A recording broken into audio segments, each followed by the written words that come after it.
Hi kids, welcome to another edition of Storytime with Jeanne Ryan. Everybody likes to go sledding, or as you guys say here in the Twin Ports, sliding. It's a lot of fun, but it can be dangerous. So I was in 4th grade when this little incident happened to me, and my friends and I went sledding. I think they still sell these kind of sleds. It's a red sled with the little yellow handles on it. That was the sled that we had. And the area that we used to go sledding, there weren't any houses or anything, and there was these huge hills. It was perfect. It was our spot for about 5 years till they started building houses there. But there was initially one really big hill, and then kind of flattened out, and then another big hill.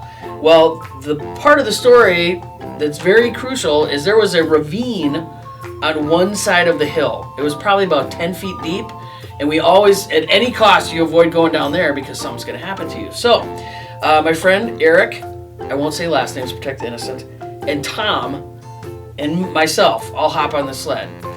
Tom was kind of a little heavier kid, so we wanted him on the sled because we'd get some good push. We'd get some weight on the sled and go really fast. So I was in the middle, my friend Eric's in the front. I wasn't too smart as a kid. I decided to stick my legs through the handle so I wouldn't fall out of the sled. Well, you can't bail out either. And so those moon boots were tough to try to pull out of a handle. If you don't know what moon boots are, kids, Google it. They used to be pretty cool. So we're going down the hill, we're like, yeah, this is awesome. Well, of course, we started veering off because we had way too much weight on this little plastic sled. Those two bail out. Here's me, Chuckles, with my legs stuck in the handles, and what happens? I go right in the ravine, and snap, there goes my leg. So my said moon boot is pretty much behind my head, and I'm stuck down in this hole and screaming bloody murder because I had a compound fracture of my right leg.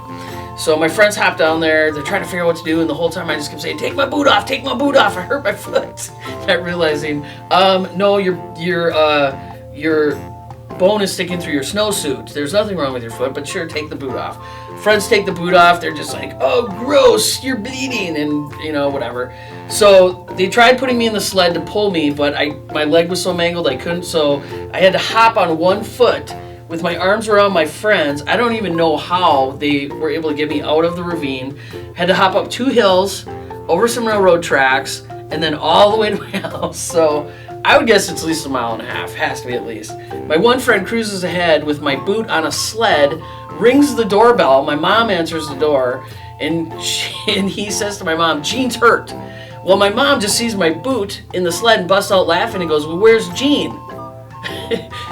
And so he said, I'll be right back. So he runs back, and the first thing he tells me is I'm crying, and I'm got my arms around my friends. He goes, told your mom you're hurt, and she laughed. So now I'm mad, I'm fired up. I'm like, Betty, that's not cool. So hop. I get to my house. My mom and dad are running towards me in their winter jackets, and they help get me inside. Now, I have to tell you about Irish mothers here real quickly. Irish moms are pretty tough. And in my house, even broken leg with a compound fracture, my mom says, let's call Dr. D'Oliveira, who's a brain surgeon who lives next door. I never, ever talk back to my mother, but this night was my night to talk back. And I said, you don't need a brain surgeon to know my leg is broken. That went over like a lead balloon. She shot me what I call the Betty eyes, where her eyes would turn black and she'd kind of give you that side look. So I just shut up about it. Laying on the couch, with the bone sticking through my snowsuit, Dr. D'Oliveira comes over, looks at it. Yep, her leg's broken. God forbid my parents call an ambulance. Let's throw me in the back of like a 2-door El Camino. So my dad's trying to shove me into the back of the car to take me to the hospital. It's just calamity. So I'm probably in super shock at this point, but not like my family would notice. Get to the hospital. They had to re-break my leg, and it was a pretty complicated situation. And so, speed up, I'm on a gurney, I'm in a room, they're putting the plaster on. Gave me some drugs finally, something to help me to have like a mangled leg. So I was all chill, I was all relaxed, right? So I'm laying on the gurney, let out the biggest fart ever. Didn't even realize, obviously didn't do it on purpose. It was just one of those Well, my dad had a great sense of humor. So here's my dad, beet red, trying to hold it in. I'm an adult, I can't laugh at the world's biggest fart from this little kid. So he finally just lost it and starts laughing. He's like, oh, there's ducks, and someone stepped on a duck, which then I knew that he knew what was going on. All the doctors started laughing. I was laughing. I was like, I don't care. Just somebody do something with this crazy leg of mine. So I had a cast from the top of my thigh to my toe, and this was in December. I had that cast on for probably 3 months, and then a walking cast. And I sympathize to anybody that has a cast because it's no fun to have to like take a bath and hang your leg out of the bathtub and all that kind of fun stuff.